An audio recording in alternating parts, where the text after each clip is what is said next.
Bonjour Willy, c'est Thomas. Bonjour Thomas. Willy, tu peux me dire ce que c'est qu'un chemin rural? Alors vois-tu, un chemin rural, c'est un chemin qui est affecté à l'usage du public, mais qui appartient quand même toujours au domaine privé de la commune. Et ils servent à quoi ces chemins ruraux? À l'origine, les chemins ruraux servaient à relier les maisons entre elles et à permettre les activités de l'époque du monde agricole. De nos jours, tout ça a forcément beaucoup évolué. Ce sont les routes et les autoroutes qui nous permettent de nous déplacer. Et les chemins ruraux ont malheureusement pour certains disparu ou sont très mal entretenus. Il en reste? Il y en a combien encore? Les chemins ruraux représentent aujourd'hui environ 750 000 km sur le territoire national. Alors, faute d'une reconnaissance suffisante, évidemment, avec le temps, ces chemins ont subi de multiples atteintes.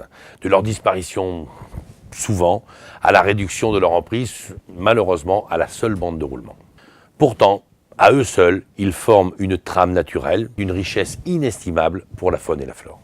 Un de nos souhaits est de démontrer que l'on peut parler de nature tout en parlant de territoires façonnés par l'homme. C'est vraiment le cas pour les chemins ruraux.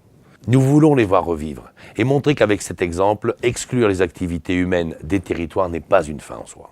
Et puis tu vois Thomas, je suis intimement convaincu que c'est en associant les hommes à la gestion des territoires que nous pourrons les améliorer. Et cela, évidemment, contribuera aussi au maintien et au développement de la biodiversité.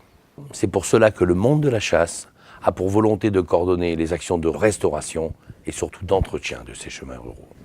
Et pourquoi ce sont les chasseurs qui s'en occupent?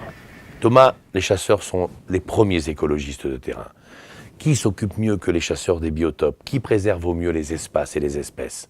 Et c'est dans ce cadre-là qu'il faut qu'on s'attaque tous ensemble aujourd'hui, et tous les acteurs de la nature, aux chemins ruraux. Si à la base, la motivation première des chasseurs est la préservation de la petite faune sédentaire de plaine, comme la perdrix, très chère à nos yeux, ces aménagements de bord de chemin, comme la plantation de haies, recréent un maillage de biodiversité favorable à l'ensemble de la faune et la flore. Et en plus, cela permet bien sûr de lutter contre l'érosion de nos sols. Et s'occuper des chemins, ça va prendre du temps.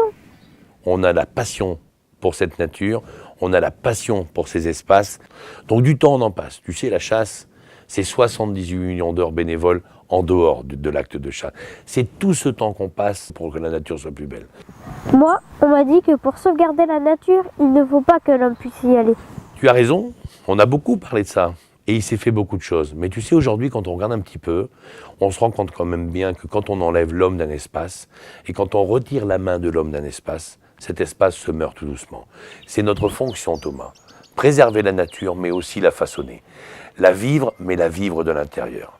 La préserver avec amour, comme on le fait tous les jours, mais le faire également dans la gestion des espaces et des espèces. Et puis ces chemins ruraux, c'est un espace formidable pour y pratiquer des activités de loisirs, comme les randos à pied ou à cheval, ou même encore comme toi, pour y pratiquer le VTT. Merci Willy, à bientôt. À bientôt Thomas.